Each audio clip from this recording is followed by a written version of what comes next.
Welcome to live study 5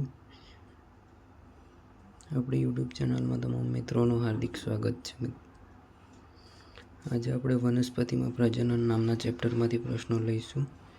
નીચે Instagram ID આપેલી છે, તો તેને ફોલો કરી લેજો. અને જે કોઈ મિત્ર નવા હોય એ આપણી ચેનલને સબસ્ક્રાઈબ કરી લેજો અને તમારા મિત્રોને શેર કરી દેજો આ વિડીયો. ચાલો તો શરૂ કરીએ. પ્રશ્ન નંબર 1. નીચે આપેલા વિધાનમાંથી સાચા વિધાન પસંદ કરો. ઓપ્શન એ, અલિંગી પ્રજનનમાં વનસ્પતિ બીજ વિના નવો છોડ ઉત્પન્ન કરે છે. ઓપ્શન બી, લિંગી પ્રજનનમાં બીજમાંથી નવો છોડ મેળવાય છે. ઓપ્શન સી, પુષ્પો વનસ્પતિમાં પ્રજનનનું કાર્ય કરે છે. ઓપ્શન ડી આપેલ તમામ સાચા.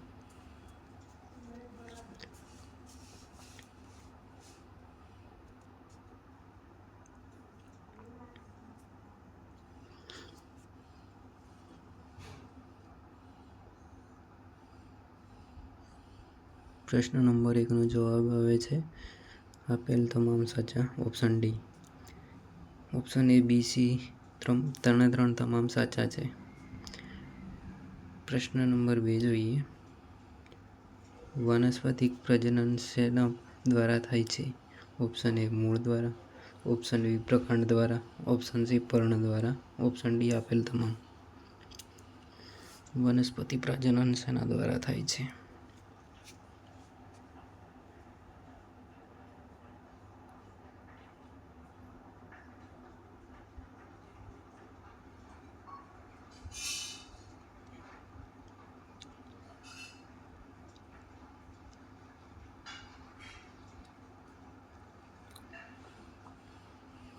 પ્રશ્ન નંબર 2 નો જવાબ જોઈએ. ઓપ્શન ડી આપેલ તમામ. આમાં બી આપેલ તમામ આવે છે, મૂળ દ્વારા, પ્રકાંડ દ્વારા અને પર્ણ દ્વારા. પ્રશ્ન નંબર 3 જોઈએ.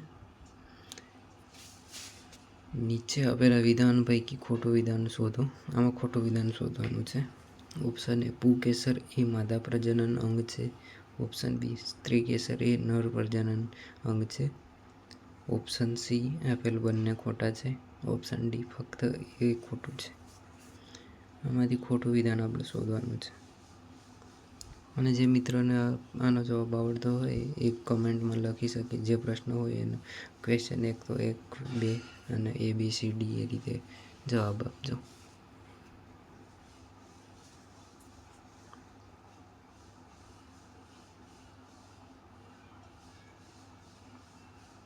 ચાલો તો પ્રશ્ન નંબર 3 નો જવાબ જોઈએ. ઓપ્શન સી આપેલ બંને ખોટા છે. અહીંયા પુંકેસર એ માદા પ્રજનન અંગ છે. બંને ઉલટ સુલટ છે.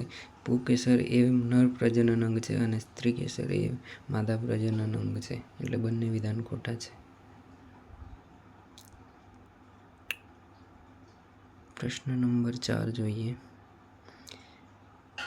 એકલિંગી પુષ્પો કોને કહેવાય છે? ઓપ્શન એ, જે પુષ્પો સ્ત્રીકેસર અને પુંકેસર બંને ધરાવે છે તેને. ઓપ્શન બી, જે પુષ્પો માત્ર સ્ત્રીકેસર અથવા માત્ર પુંકેસર ધરાવે છે તેને. ઓપ્શન સી આપેલ બંને. ઓપ્શન ડી એક પણ નહીં.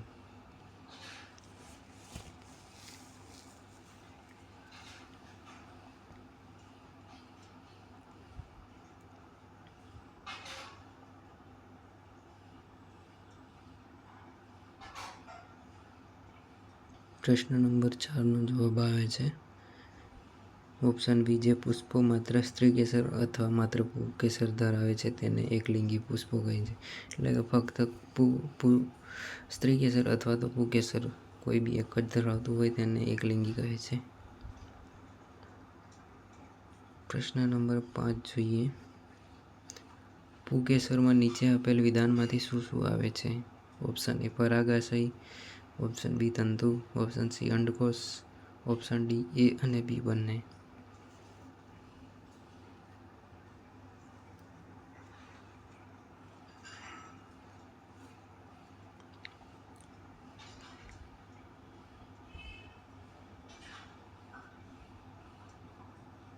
અહીંયા પુંકેસરમાં શું શું આવે છે? તો ચાલો આપણે પ્રશ્ન નંબર 5 નો જવાબ જોઈશું.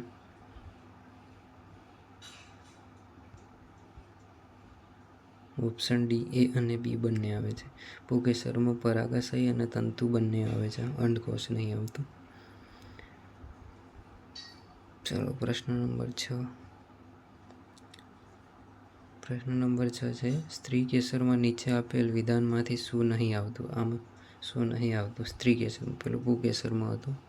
પ્રશ્ન નંબર 5, તો અહીંયા ઓપ્શન એ છે પરાગાસન, ઓપ્શન બી પરાગવાહિની, ઓપ્શન સી અંડાશય, ઓપ્શન ડી તંતુ. તો સ્ત્રી કેસરમાં શું નહીં આવતું?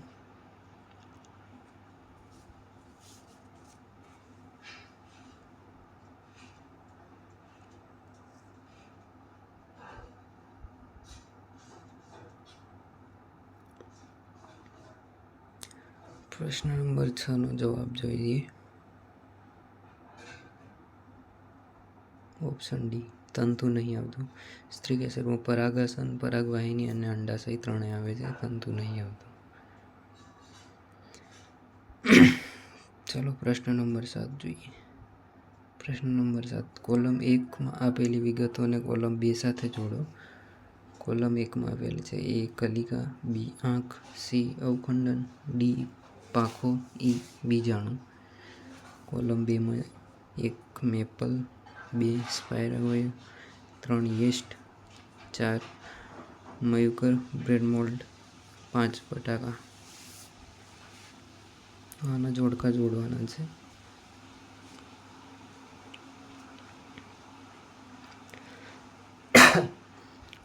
મિત્રો તમે અહીંયા સુધી આપણો વિડીયો જોવો છો અને ચેનલને સબસ્ક્રાઈબ ના કર્યો એવું ના ચાલે, તો ચેનલને સબસ્ક્રાઈબ કરી દો, આપણી ચેનલને સપોર્ટ કરો.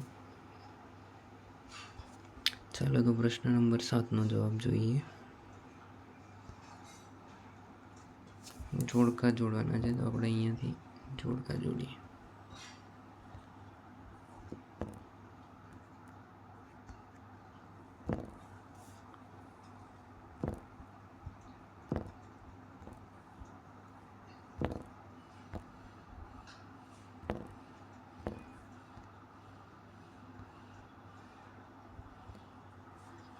એક નંબરમાં કલિકા, કલિકા સામે આવશે યીસ્ટ, બરાબર. 2 નંબરમાં આંખ, બટાકામાં આંખ જેવું હોય છે. 3 નંબર સી અવખંડન, એમાં સ્પાઇરાગોઇડ આવશે. પાંખો મેપલ આવશે. અને બીજાણું એ મયુકર આવશે, બરાબર છે. પ્રશ્ન નંબર 8 જોઈએ. વનસ્પતિનું પ્રજનન અંગ કયું છે? ઓપ્શન એ પર્ણ, ઓપ્શન બી પ્રકાંડ, ઓપ્શન સી મૂળ, ઓપ્શન ડી પુષ્પ. આમાંથી વનસ્પતિનું પ્રજનન અંગ કયું છે?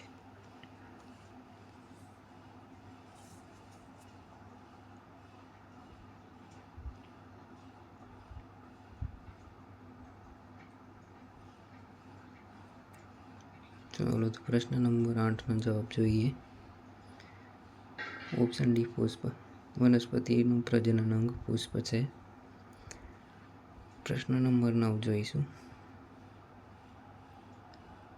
નર અને માદા જન્યુઓના સંયુગમન કોને કહેવામાં આવે છે? ઓપ્શન એ ફલન, ઓપ્શન બી પરાગનયન, ઓપ્શન સી પ્રજનન, ઓપ્શન ડી બીજની રચના. નર અને માદાના જન્યુઓના સંયુગમનને કોને કહેવામાં આવે છે?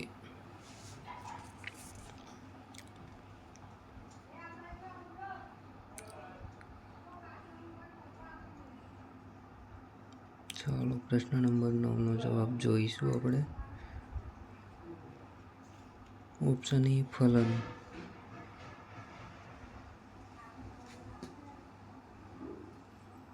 પ્રશ્ન નંબર 10 જોઈએ.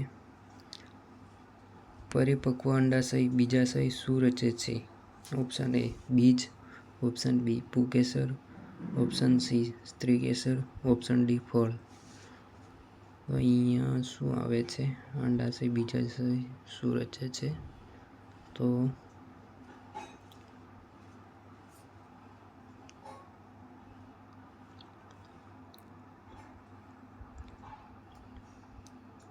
પ્રશ્ન નંબર 10નો જવાબ જોઈએ. ઓપ્શન ડી ફળ બીજાશય ફળની રચના કરે છે.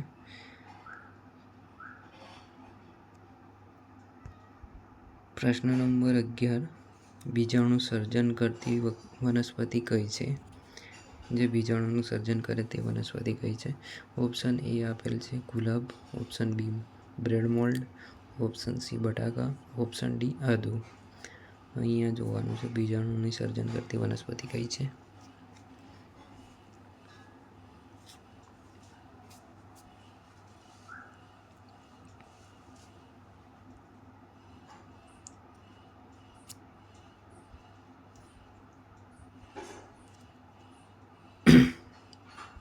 પ્રશ્ન નંબર 11નો આપણે જવાબ જોઈશું શું આવે છે.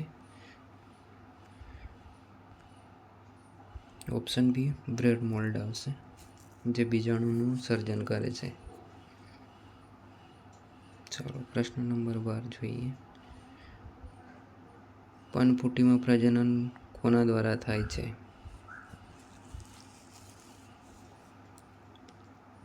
પ્રશ્ન નંબર 12નું જોવાનું છે.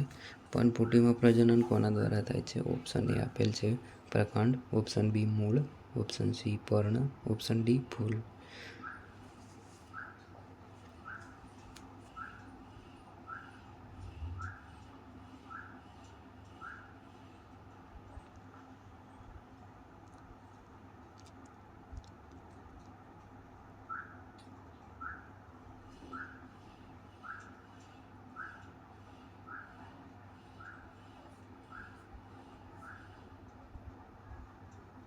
ચાલો પ્રશ્ન નંબર 12નો જવાબ જોઈએ.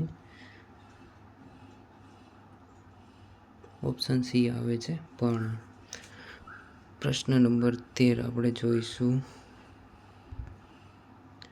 બીજ ફેલાવવાની પ્રક્રિયા કોના દ્વારા થઈ શકે છે? પ્રશ્ન નંબર 13નો ઓપ્શન આપણે જોઈએ. ઓપ્શન એ પવન, ઓપ્શન બી પાણી, ઓપ્શન સી પ્રાણીઓ, ઓપ્શન ડી આપેલ તમામ. બીજ ફેલાવવાની પ્રક્રિયા કોના દ્વારા થાય છે?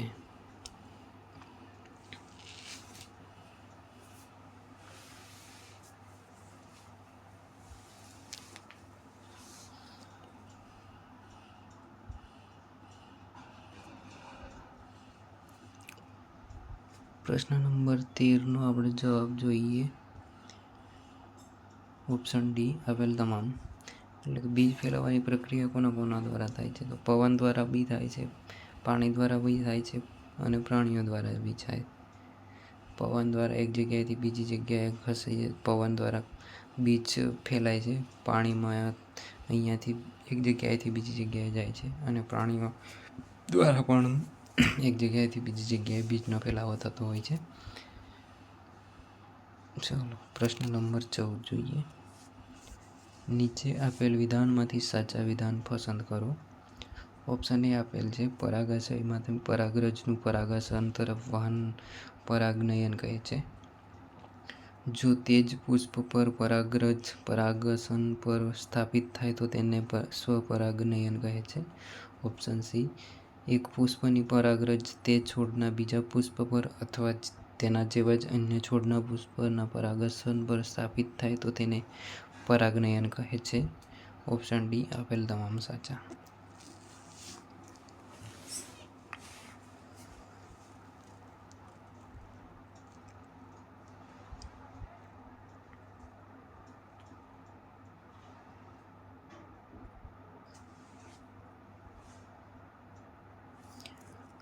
તો પ્રશ્ન નંબર 14નો જવાબ જોઈએ.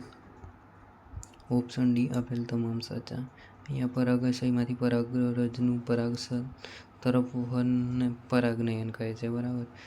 જે પુષ્પ પર પરાગરજ પરાગાશય પર સ્થાપિત થાય તેને એટલે પોતાના પર જ જે સ્થાપિત થાય તેને સ્વપરાગનયન કહે છે. પછી એક જ પુષ્પની પરાગરજ તે છોડના બીજા પુષ્પ અથવા તેના જેવા અન્ય છોડના પુષ્પ પર પરાગાશય સ્થાપિત થાય તો તેને પરાગનયન કહે છે. એટલે આપેલ તમામ સાચા આવે છે. પ્રશ્ન નંબર 15 લિંગી પ્રજનન વિશે યોગ્ય વિધાન પસંદ કરો. ઓપ્શન એ આપેલ છે તેના માટે 2 વિજાતીય સજીવની જરૂર પડે છે. ઓપ્શન બી નવા રચાયેલા સજીવો પિતૃની સરખામણીમાં ભિન્નતા પેદા કરનાર દર્શાવે છે. ઓપ્શન સી ખાસ પ્રજનન અંગોની જરૂર પડે છે. ઓપ્શન ડી આપેલ તમામ સાચા.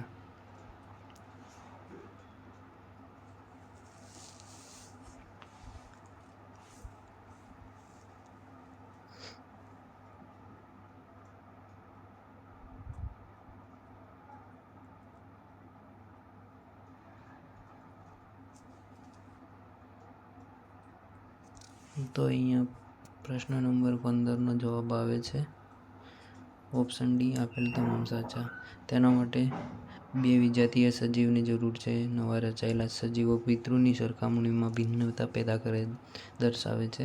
ખાસ પ્રજનન અંગોની જરૂર પડતી હોય છે, જે લિંગી પ્રજનન વિશે યોગ્ય વિધાન છે. લિંગી પ્રજનન માટે છે. Thank you. ખૂબ ખૂબ આભાર મિત્રો તમારો. આપણી ચેનલને હજી સુધી સબસ્ક્રાઈબ ના કરી હોય તો પ્લીઝ સબસ્ક્રાઈબ કરી લેજો. તમને જ મદદરૂપ થશે. ચાલો તો મળીએ નેક્સ્ટ વિડીયોમાં.